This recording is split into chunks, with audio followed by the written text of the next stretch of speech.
Hello folks, this is Carls, your friendly neighborhood violin teacher. Today we're going to learn a few things, where's time? Today we're going to learn a few things about getting ready to play a violin. We have to start with the very basics, which today will be holding a bow, learning how to hold your bow, learning how to hold your violin safely in rest position so you don't drop it, learning how to take a bow, and some finger numbers. So, worst time for an itch in my nose. So a bow hold is the word we use to describe how we hold our bow. I realize I'm actually really far away, so let me try it a little closer here. Anyway, so a bow hold is the word we use to describe how we hold our bow. And I'm going to kind of show you here. We actually want to do it. The reason why there's a right way to do it is because if you play it the wrong way, it can sound pretty awful. Believe it or not, how you hold your bow helps sort of create a good sound or a bad sound depending on how well you hold your bow. So we're going to practice here. To start with, you all should remember the parts of your bow. Here is the ferrule. And remember, you can't touch the horsehair. We talked about that, but you can touch it. You can sort of break that roll down here a little bit. So right here, where the horsehair meets the ferrule, you are allowed to touch there. So we're going to start by taking our thumb and putting it halfway on the horsehair, halfway on the ferrule. And then we're going to take our middle finger and we're going to talk to our thumb. So just like this. Middle finger, your thumb talks to your middle finger at the joint there. Middle finger and thumb. Then your index finger and your ring finger go on the other side, kind of like this. You can still see that my middle finger is still talking to my thumb. My pointer finger is above my middle finger, and my ring finger is below my middle finger. My pinky doesn't actually follow the same rules. It doesn't do this. Instead, it sits right on top, like this. So this is how you make a bow hold. And of course, your hand needs to be, the kind of memory mnemonic is soft, separate, and curved. Soft as in very gentle, like imagine like we're holding like a baby chicken in our hand. We want to treat it very, very gently. So soft. Separate, look, my fingers are close together, but they're not actually touching. So that's separate. And then curved, if you notice, all of my fingers are curved. There are no straight fingers anywhere. So soft, separate, and curved. So we're going to review this actually 5 times, and that way you get a chance to do it on your own. And of course, you can watch this video as many times as you need to, but we'll do it 5 times right now. So shake, shake, shake. Take your thumb, put it on the ferrule. Take your middle finger, move it across and talk to your thumb. Index finger goes on, pointer finger goes on top, and your ring finger goes on the bottom, and the ring finger. We want soft, separate, and curved. We'll do that again. If this feels a little fast, don't worry. You can pause the video or you can do it more slowly on your own. Take your thumb on the ferrule.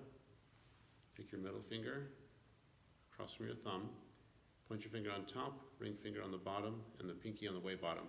Pinky is on its tip. Oh, I forgot to tell you. Yes, your thumb is on its tip too. So this is, and then of course, soft, separate, and curved. That's number 2. Shake, shake. Take your thumb, put it here. Take your middle finger here.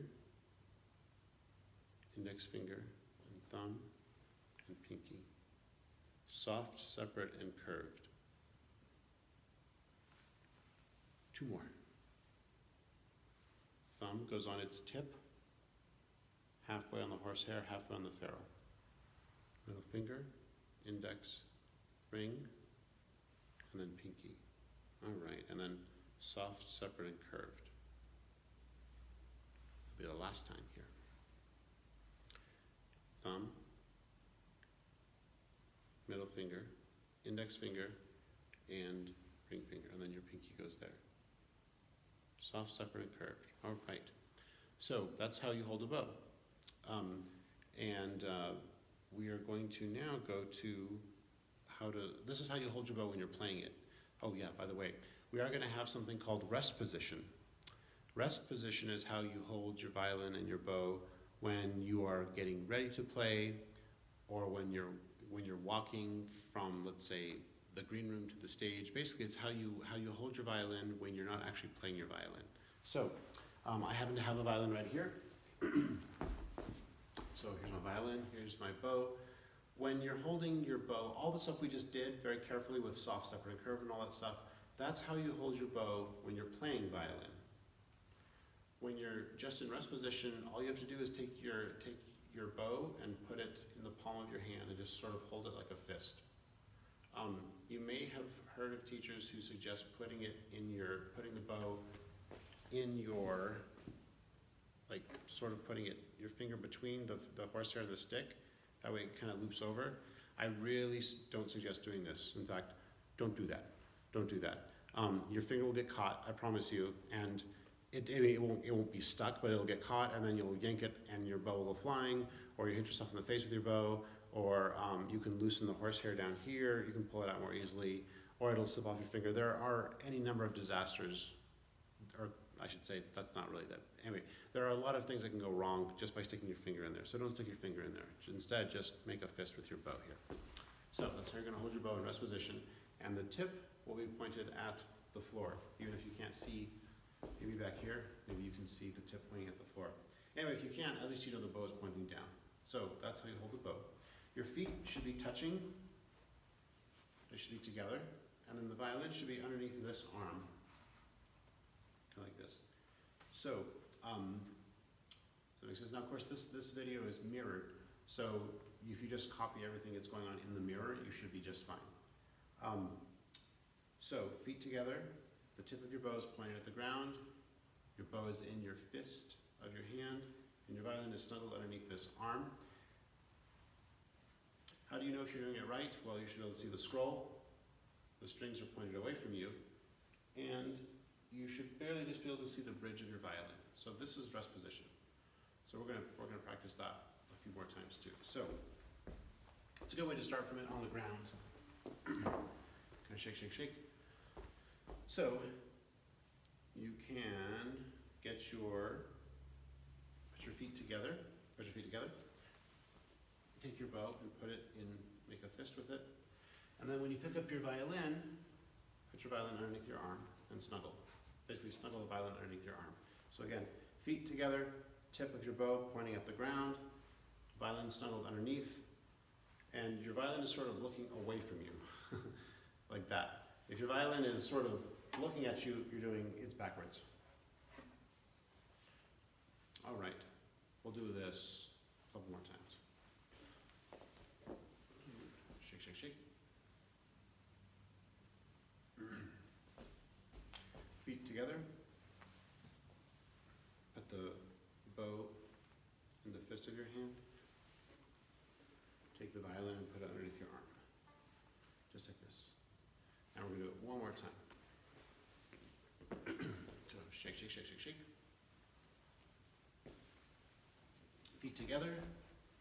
Make a fist with your bow. Take your violin, put it underneath your arm, just like this. Now, one thing that works along with this is called taking a bow. A bow is just this. You've probably done it a bunch of times, and you've probably seen other people do it a bunch of times. A bow is a violinist's way, a performer's way of saying thank you to the audience. So I know with COVID going along, we're not going to be on stage a whole lot with each other, but we still want to learn. Because eventually COVID's going to go away, even if it takes some time and some vaccines. Anyway, we're going to practice taking a bow. And all you do is, remember you're in rest position, all you do is you just take your nose and you just look at your toes, just boom, like that. Anyway, it's a nice way of saying thank you. It's a good way of, when you walk on stage in your rest position and your audience is clapping, you face your audience, you smile, and you take a bow.